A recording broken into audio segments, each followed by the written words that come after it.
are you? Good to see all of you.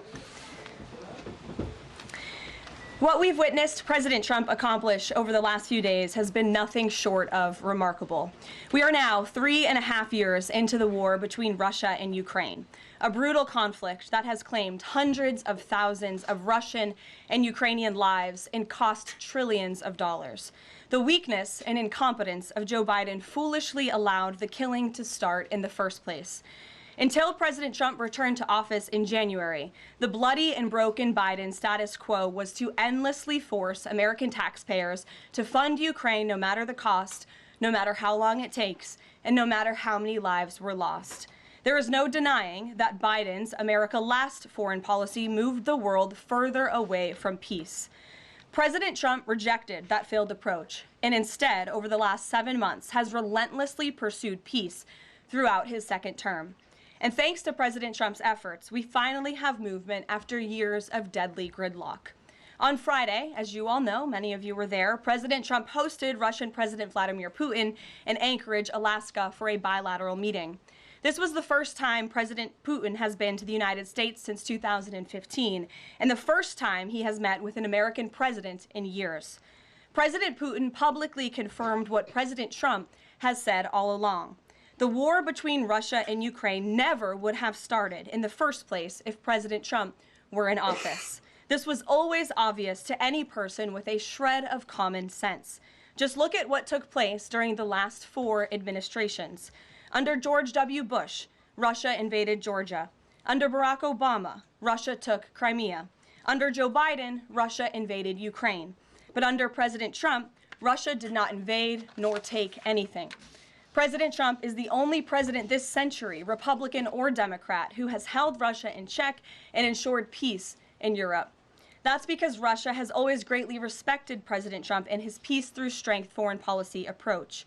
But overall, the bilateral talks in Alaska were very productive, and multiple key points were agreed to between the two leaders that truly opened up the door for Phase 2 discussions, which took place yesterday here at the White House. Within 48 hours of that meeting in Anchorage, I may add.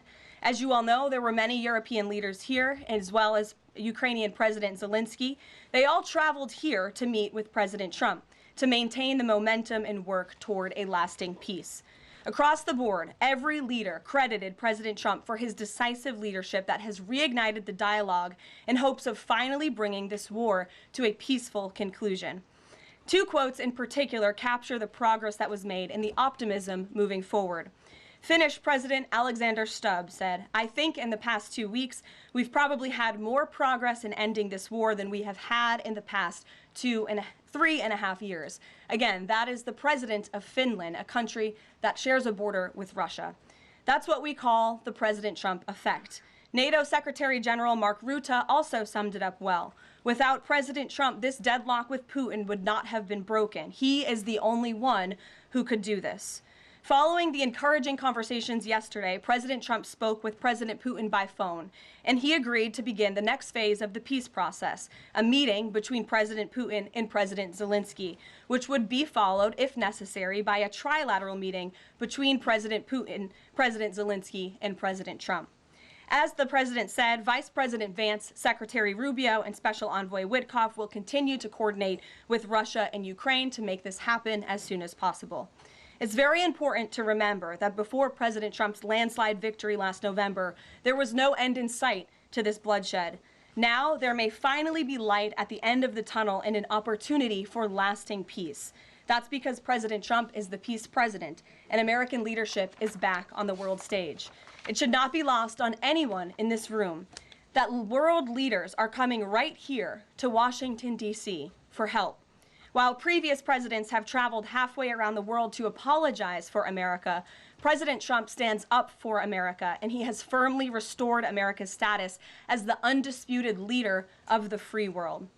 However, one thing that has absolutely not changed is the media's negative and downright false coverage of President Trump and his foreign policy accomplishments. From the beginning of this entire process, much of the left-wing media has been actively rooting against the President of the United States in the pursuit of peace. Initially, the media ridiculously claimed that President Trump was somehow beholden to Russia for even agreeing to have a face-to-face discussion with President Putin inside of the United States. The media said President Trump was making a grave mistake by, quote, legitimizing Putin. They were aghast that President Trump would treat another world leader like a world leader. The media relentlessly attacked President Trump and claimed he suffered a, quote, major defeat for not immediately emerging with a final agreement, even though he said heading into that meeting, this was a meeting to listen and to understand how to move the ball forward. All weekend following those historic U.S.-Russia bilateral talks, we listened to clueless pundits on television trying but failing to claim that the president had failed. The so-called experts in the foreign policy establishment, whose record is nothing but endless wars, trillions of wasted taxpayer dollars, and dead Americans, have the nerve to try and lecture President Trump, who has solved 7 global conflicts in 7 months, about peace. This is the same president, by the way, who brokered the Abraham Accords in his first term, on top of more than half a dozen other peace deals this year alone, as I just said. We also saw yesterday the president of Ukraine and all of the other major leaders of Europe fly across the Atlantic Ocean to meet President Trump at the White House because of the progress that was made, and that, if you ask the media, failed meeting, but it was not. It was highly productive and it was successful. This is why Americans' trust in the mass media is at a lowest point in more than 5 decades. Diplomacy is a delicate process, and instead of reporting the facts about what is happening here at this White House and what is happening between this president and other leaders around the world, many outlets in this room continue to try to actively undermine the president and sabotage the efforts towards peace. That is why I felt the need to set the record straight. In other news, on the home front, President Trump's efforts to make D.C. safe again are working. There have been a total of 465 arrests since the start of this operation on Thursday, August 7th. Last night, there were a total of 52 arrests, including the arrest of an illegal alien MS-13 gang member with convictions for DWI and drug possession. Thanks to President Trump's leadership and the outstanding work of both federal and local law enforcement, dangerous gang members like the one picked up last night will not be allowed on the streets of our nation's capital.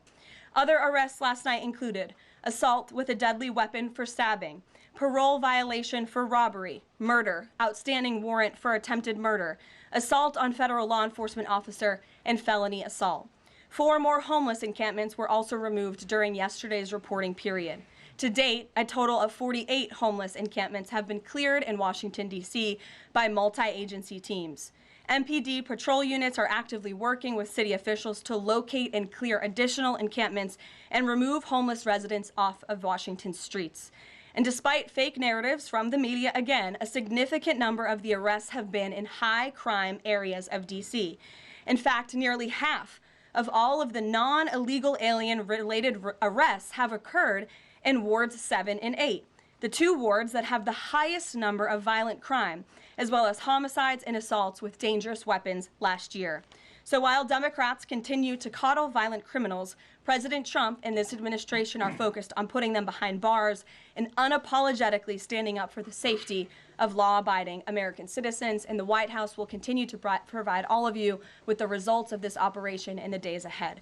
So with that, I will take your questions today. Here in our new media seat today, we have Jack Posobiec, who joined us in Anchorage, Alaska last week. Jack, thanks for being here. Why don't you kick us off?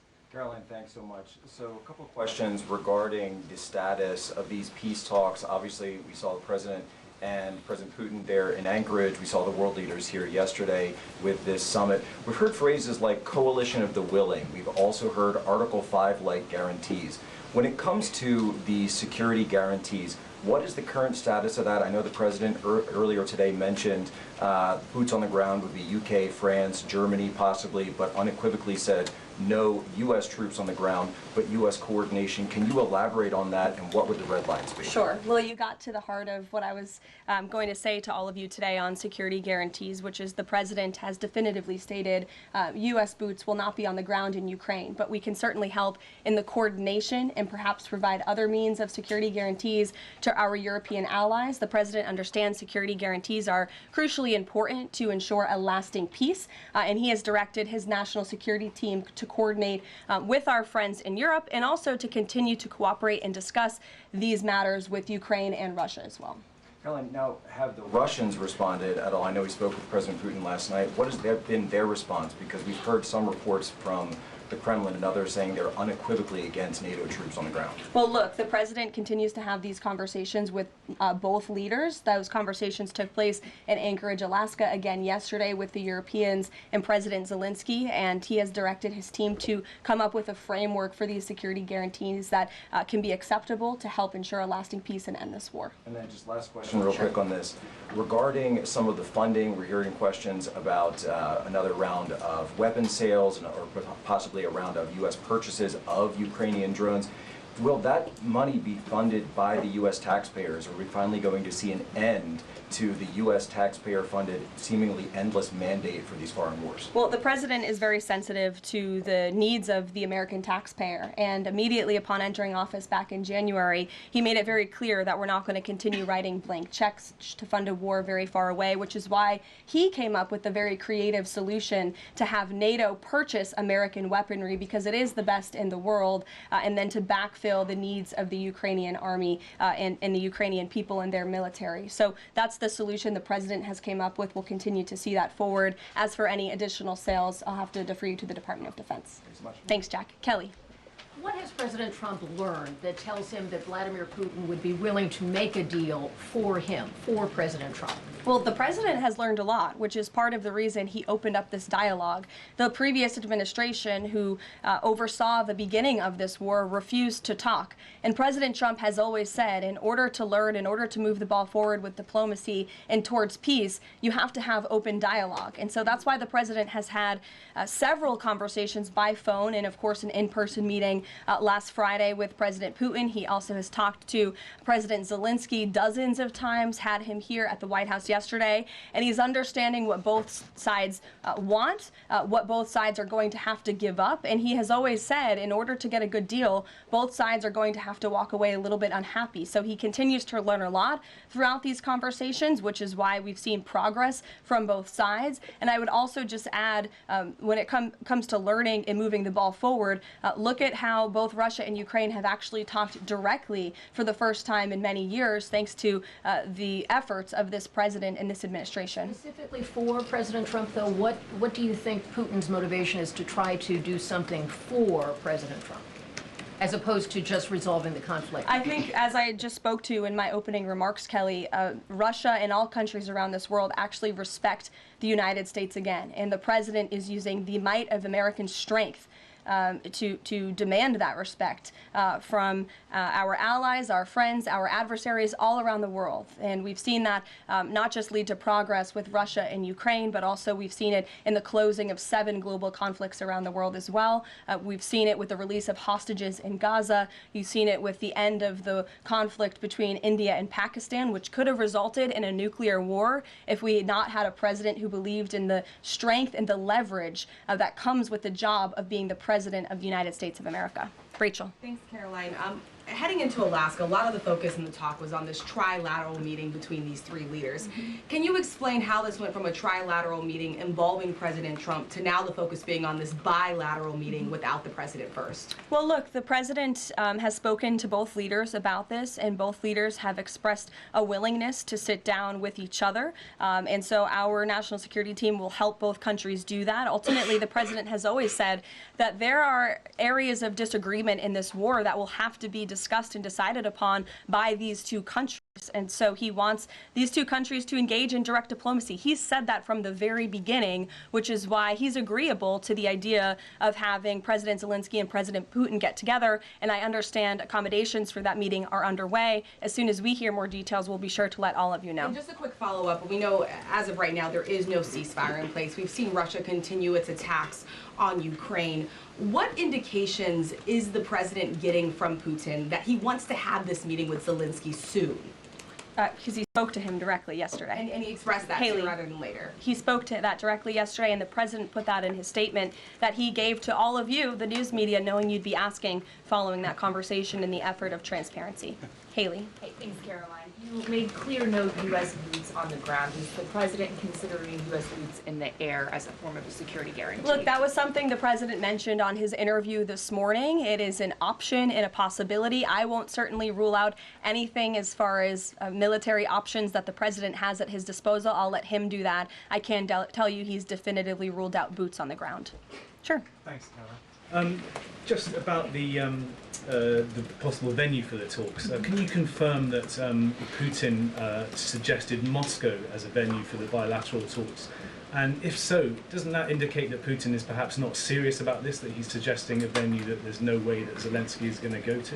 Look, I'm not going to litigate the private conversations between the president and President Putin, aside from what the president himself has already spoken on. But I can tell you there are many options that are being discussed by our national security team right now with both parties. Can you give us an indication of where? I just told you we'll provide you details as soon as we can. Thank you for trying, though. Libby. Thank you, Caroline. I wanted to ask about the National Guard troops. How is the White House coordinating with how they're being placed in D.C., what areas? And then also, how long should people here in the district anticipate the National Guard to be on the ground patrolling the streets? I don't have a timeline for you, Libby, but we will keep you posted on that. I think the president, as you know, and this administration, he came to this briefing room with members of his cabinet to lay out the rationale and the reasoning for federalizing the National Guard here in Washington, D.C., and for our work with the Metropolitan Police Department to make our district safer. We've seen violent crime has taken the lives of far too many residents here in our nation's capital, and the president wants to make it safe again. And as for the coordination efforts, this interagency team is meeting and talking daily. In fact, there's a meeting taking place right now in the West Wing with members of the interagency task force to continue to discuss not just the National Guard deployment, but also how we can continue to remove public safety threats off of the streets of Washington, which, as the numbers I just showed you prove, they are doing every single night. I will just reiterate, 465 total arrests and counting since the start of this operation. I believe 11 or 12 days ago, I'll have to check the calendar, but those are pretty remarkable results. If not for this task force and their high level of coordination and the leadership of this president, there would have been 465 more violent criminals on the streets of this capital that you all live in every day. So I think we should all be very grateful for that. Stephen. Thank you, Caroline. 3 questions about the D.C. crackdown. Sure. First, I was wondering if you could clarify something President Trump said. He mentioned getting rid of the slums where criminals live. Was he talking about tents or permanent residential buildings? And then the mayor has expressed an interest in clarifying how much of a focus illegal immigration enforcement is as part of this crackdown. Can you say anything about that? Sure. And third, any preview on the beautification? 3 questions. I'll try to answer all 3 of them pointedly for you.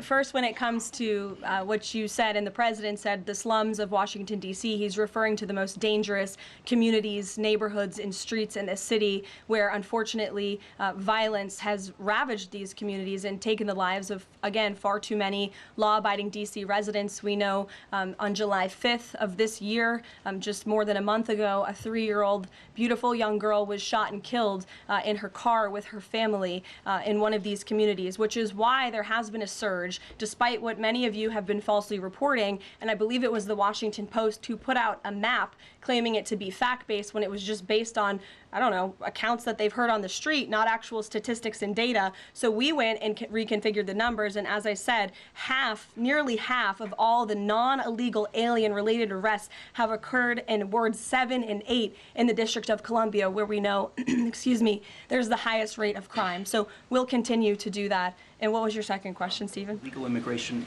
how much of a focus that is? Yeah, look, I mean, the focus is to make D.C. safe and beautiful and to remove public safety threats and violent criminals from our streets.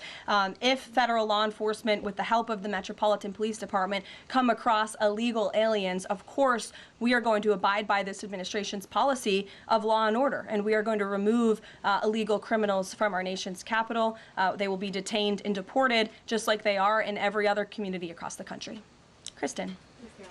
First question is, whose idea was it to change the next steps from a trilateral to a bilateral meeting? It was an idea that evolved in the course of the president's conversations with both President Putin, President Zelenskyy, and the European leaders yesterday. And as you saw, Kristen, with all of those European leaders leaving the White House, including the NATO Secretary General, they all agreed that this is a great first step. And it's a good thing that these 2 leaders are going to be sitting down together, and the president expects that to happen. And how long is Trump willing to wait and operate in good faith for Putin to actually arrange change a meeting before he intervenes? Look, the president has put tremendous public pressure to bring this war to a close. He's taken actions, as you've seen, sanctions on India and other actions as well.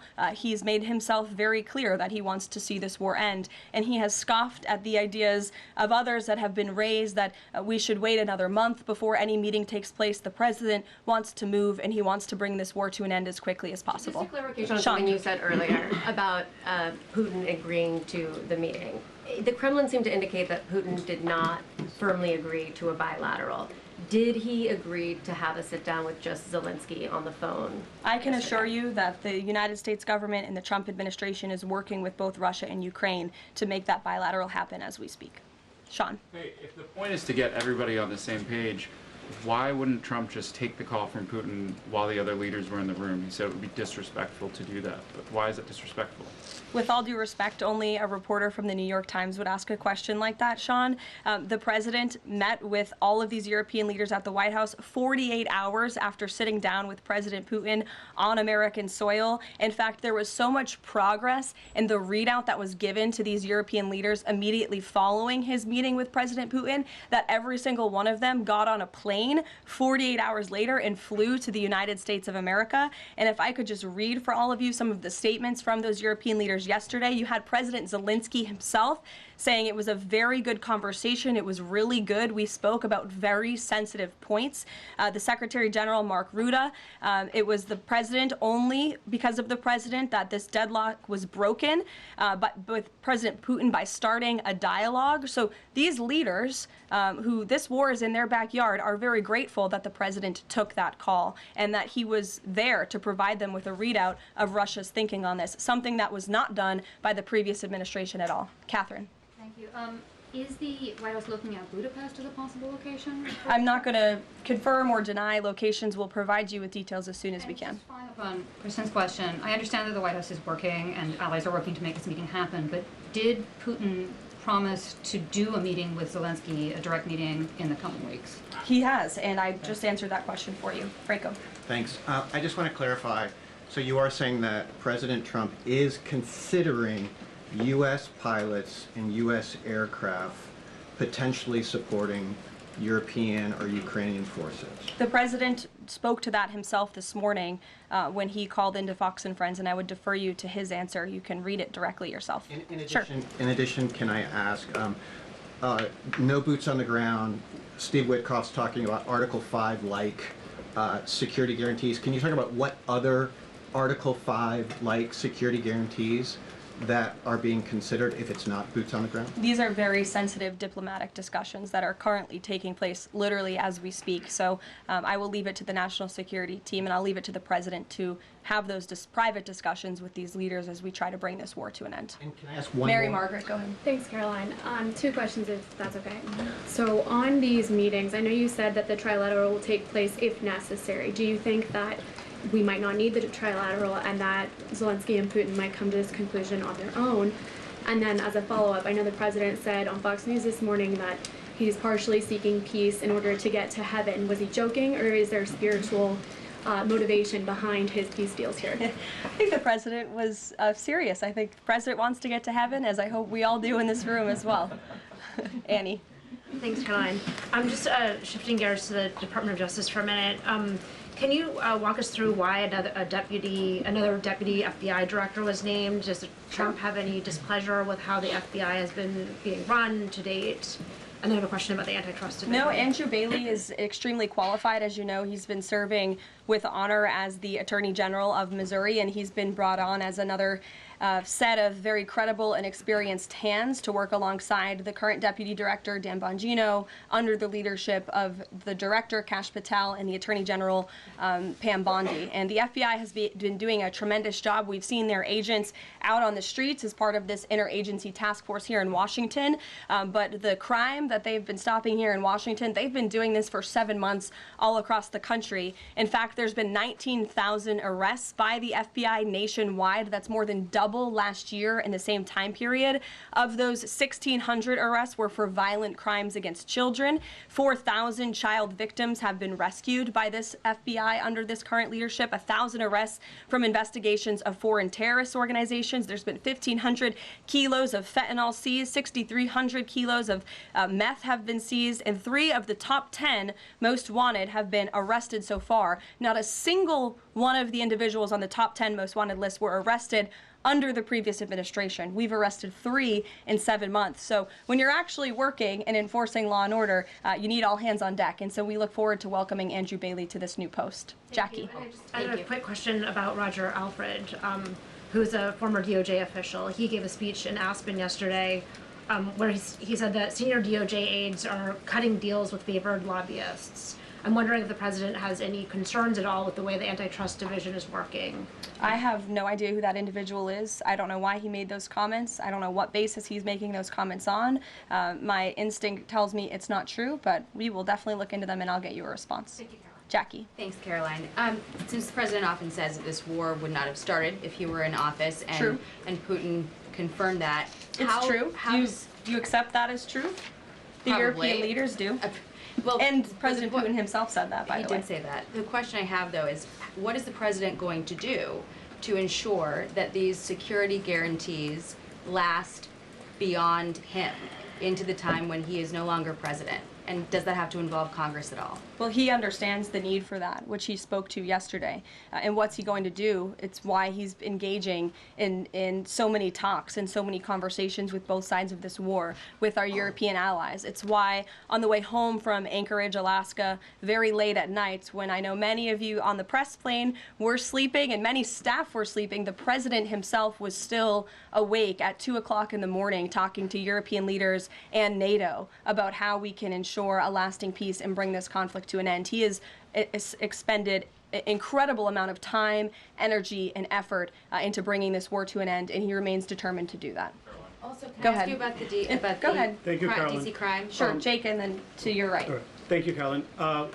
Which of the half dozen peace deals that the president's pulled off would you say he's the most proud of? And then I have another question. That's a good question, Jake. I'll leave that to the president to answer. I think he's proud of all of the peace deals that he's been able to achieve. You saw the president of Armenia and the head of Azerbaijan both at the White House just a couple of weeks ago. The president, I know, very much enjoyed spending time with them and helping to bring that conflict to an end. He very much enjoyed his time with leaders of Rwanda and the Democratic Republic of the Congo in the Oval Office, talking to them about bringing that decades-long war to an end. India and Pakistan.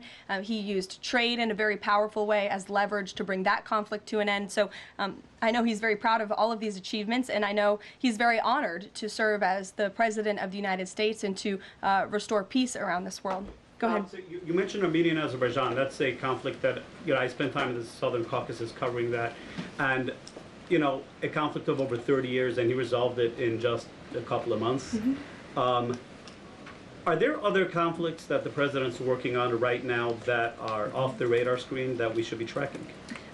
In fact, there are many. The State Department is always working around the clock under the leadership of Secretary Rubio and keeping the president apprised of conflicts that are bubbling up all over the world. But of course, as you all know, as we've talked a lot about in this briefing, he's spending a lot of time right now on ending this war in Russia, Ukraine, and of course the conflict in Israel and Gaza, which he wants to see come to a close as well. Sure, go ahead. So the president says that he's starting a movement to eliminate mail-in voting, but states administer elections, not federal authorities. So can you provide any more details about how the White House plans to eliminate that? Mm-hmm. The White House continues to work on this, and when Congress comes back to Washington, I'm sure there will be many discussions with our friends on Capitol Hill and also our friends in state legislatures across the country to ensure that we're protecting the integrity of the vote for the American people. And I think Republicans generally and the president generally wants to make it easier for Americans to vote and harder for people to cheat in our elections. And it's quite mind-boggling that the Democrats Democrat Party could stand in opposition to common sense. He wants to ensure election integrity. There were great efforts that were made in 2024. I won't get ahead of myself for Hatch Act reasons to get ahead for the next election, but I can assure you this is a priority for the president. Go ahead. If I could just follow up on your comments about Gaza. Sure. There was a ceasefire proposal put forward by both Qatar and Egypt. Hamas accepted it on Monday. Israel has yet to officially weigh in. I'm wondering if the U.S. was at all involved in it, if it's supportive of it, and whether or not the president believes Israel should accept it. I don't think it's a coincidence that Hamas accepted this proposal after the President of the United States posted a very strong statement about this conflict on Truth Social yesterday. I would refer you back to that statement. As for this proposal that Hamas has now accepted, the United States continues to discuss it, and I'll let the President weigh in on it definitively. You're welcome. Sure. Caroline, can you describe the President's perspective on taking a stake in Intel in exchange for federal grants? And is this are we expecting to see the White House make similar arrangements with other semiconductor companies and manufacturing companies? Well, the president, he's been very clear about the need to reshore manufacturing that's critical to our national and economic security. That is especially in regards to chips and semiconductors, which is why the president has initiated the Commerce Department to conduct a study on semiconductors, a Section 232 investigation, so we can ultimately implement tariffs. And it's why our export license requirements remain in place as well. As for this 10% government stake deal, the Department of Commerce continues to work on it. I know Secretary Lutnick is working on it and ironing out the details, but the president wants to put America's needs first, both from a national security and economic perspective. And it's a creative idea that has never been done before to ensure that we're both reshoring these critical supply chains while also gaining something of it for the American taxpayer. You're welcome. Emily. Thanks, Caroline. I wanted to ask about the 3 U.S. warships that are being sent to Venezuela, and there's 4,000 Marines on board. Are you looking at possibility of boots on the ground there? What I will say with respect to Venezuela, President Trump has been very clear and consistent. He's prepared to use every element of American power to stop drugs from flooding into our country and to bring those responsible to justice. The Maduro regime is not the legitimate government of Venezuela. It is a narco-terror cartel. In Maduro, it is the view of this administration, is not a legitimate president. He is a fugitive head of this cartel who has been indicted in the United States for trafficking drugs into the country. And with that, I will leave you all, and we will see you later, if not tomorrow, and I look forward to taking more of your questions. Thank you. Thanks for watching. Here's another story you may like, and subscribe to the WSBT 22 YouTube channel.